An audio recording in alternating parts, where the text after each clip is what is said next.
Patrymau iaith diwrnod 2. Cricieth a harlech. Mynediad.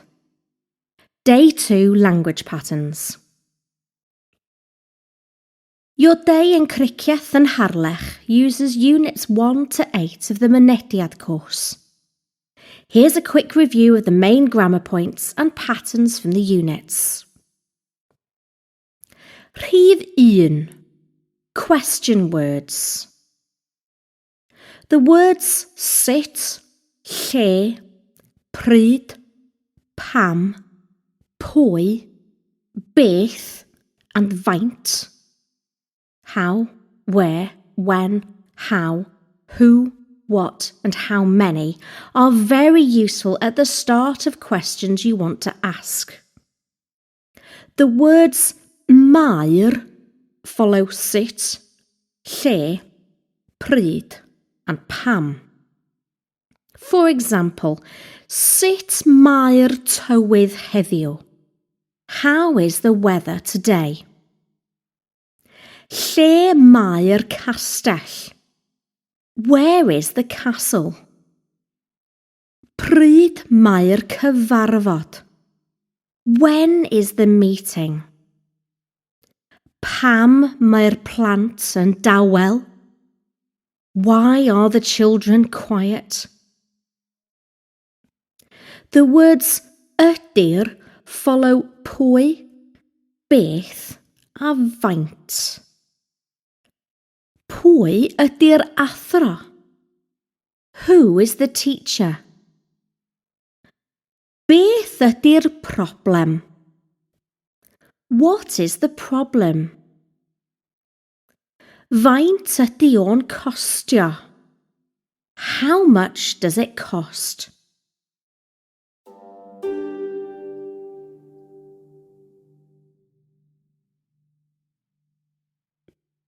Rhif 2. Ga I. To ask for something in Welsh or to say the equivalent of may I have in English, we use ga I. This is a version of the verb cael, to have, in the future tense. The pattern also causes a soft mutation. For example, ga I helpu? Ga I docynnau? Ga I fynd? Ga I ofyn cwestiwn? To answer yes or no, you say cei or na chei for tea, or cewch or na chewch for chi.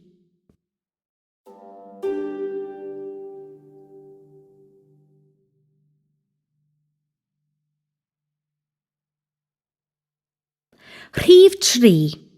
Treiglad trwynol. Nasal mutation. The nasal mutation is the second of 3 mutations in Welsh.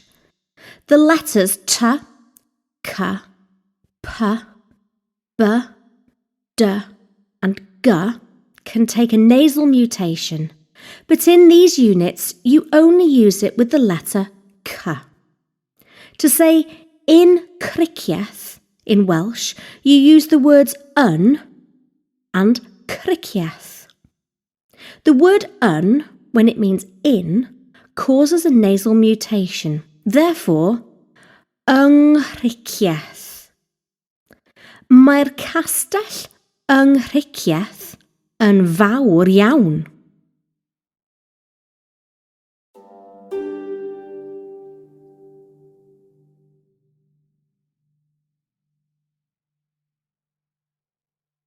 Rhif 4. Mewn or yn. To be able to confidently know if you should use yn or mewn, you need to be clear if you are talking about a specific or general place. Mewn can roughly translate as in a. Yn can be roughly translated in this context as in. For example, dwi'n aros mewn gwesty. I'm staying in a hotel.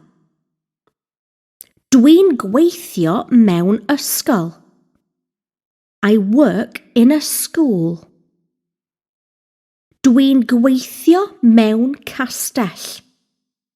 I work in a castle. Dwi'n aros yn y gwesty mawr. I'm staying in the big hotel.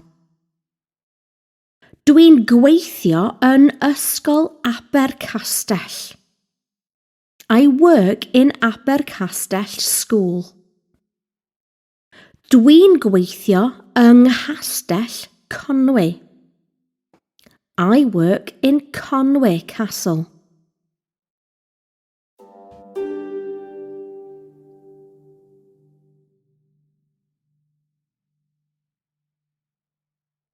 Rhif 5. Counting. Nouns in Welsh are either masculine, fo, or feminine, he. As strange as it sounds, it is probably best to try to separate this from being male or female.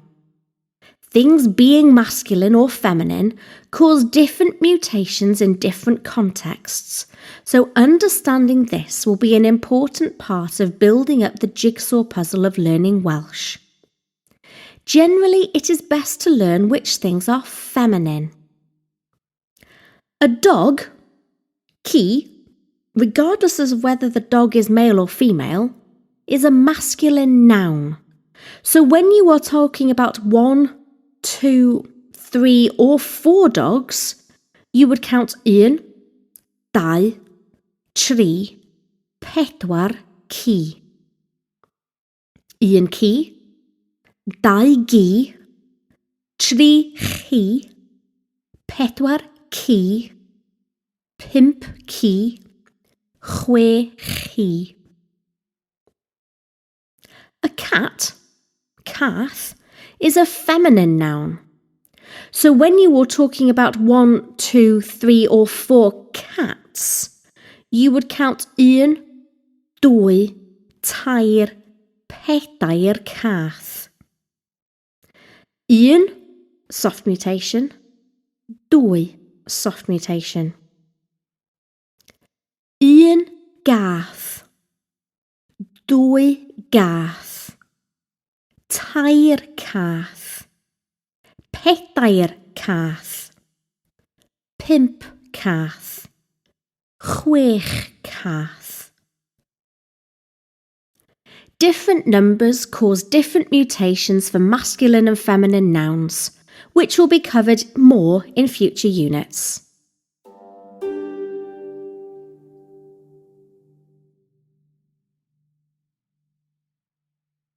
Rhif 6.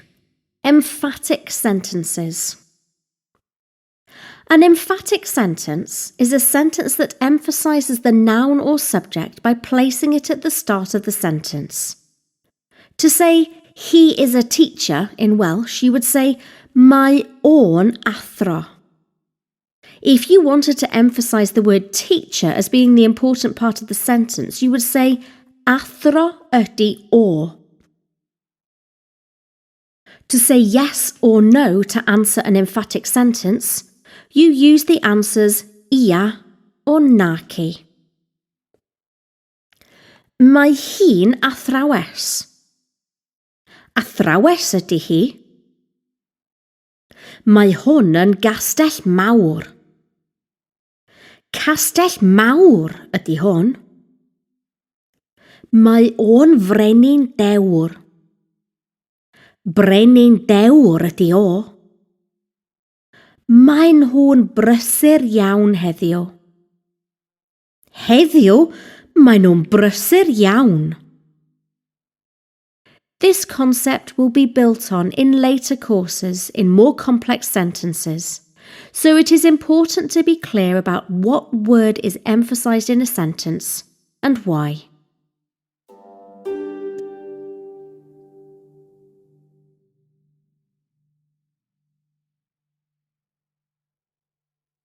Rhif 7. Atebion. Yes and no revision.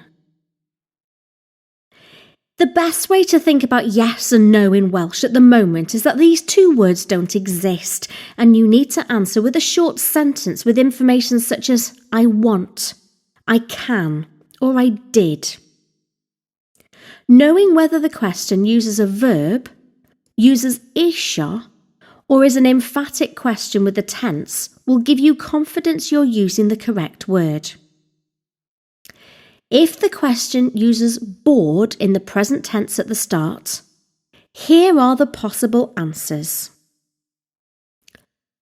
Ydw, wyt, ydy, ydy, ydyn, ydan, ydach, ydyn.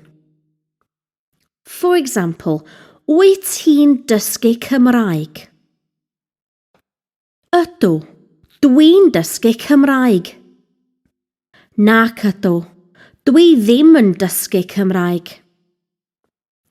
Remember that a second-person question elicits a first-person answer, and that a first-person question elicits a second-person answer. Dach chi'n dysgu yn yr Wyddgrug? Ydw, dwi'n dysgu yn yr Wyddgrug. Nac ydw, dwi ddim yn dysgu yn yr Wyddgrug. Dach chi'n dysgu yn y coleg? Ydan, da ni'n dysgu yn y coleg. Nac ydan, da ni ddim yn dysgu yn y coleg. Ydy'r bws yn mynd i Gonwy? Ydy, mae'r bws yn mynd i Gonwy. Nac ydy, dydy'r bws ddim yn mynd i Gonwy. Ydy'r plant yn yr ysgol? Ydyn, mae'r plant yn yr ysgol. Nac ydyn, dydy'r plant ddim yn yr ysgol. If the question uses gwneud or mynd in the past tense, then you use do or naddo. For example, es ti i'r castell? Do, mi es I i'r castell. Naddo, es I ddim i'r castell. Eithoch chi i'r abati? Do, mi es I i'r abati. Naddo, es I ddim i'r abati. Eithoch chi i'r priordy? Do, mi eithon ni i'r priordy. Naddo, eithon ni ddim i'r priordy. Wnes ti brynu tocyn? Do, mi wnes I brynu tocyn. Naddo, wnes I ddim prynu tocyn. Wnaethoch chi weld y castell? Do, mi wnes I weld y castell.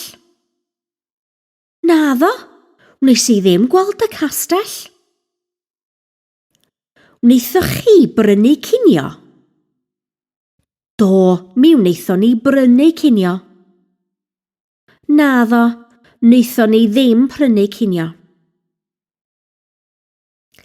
If the question uses isio, you need to think you're being asked, is there a want with you? You would answer, there is, or there isn't. Oes, neu nac oes. For example, wyt ti isio mynd i'r castell? Oes, dwi isio mynd i'r castell. Nac oes, dwi ddim isio mynd i'r castell. Remember, you don't need yn when you use isio in the sentence. If the question is an emphatic sentence, a sentence that emphasises the first word, then you use ia or naci. For example, milwr wyt ti? Ia, milwr dwi. Naci, nid milwr dwi. Milwyr ydyn nhw? Ia, milwyr ydyn nhw. Naci, nid milwyr ydyn nhw.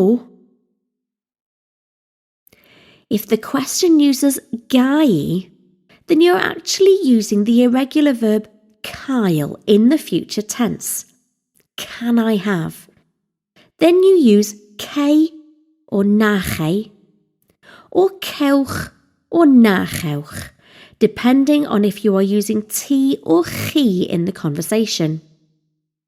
For example, gai I fynd adre rwan? Cei, rwyt ti'n cael mynd adre?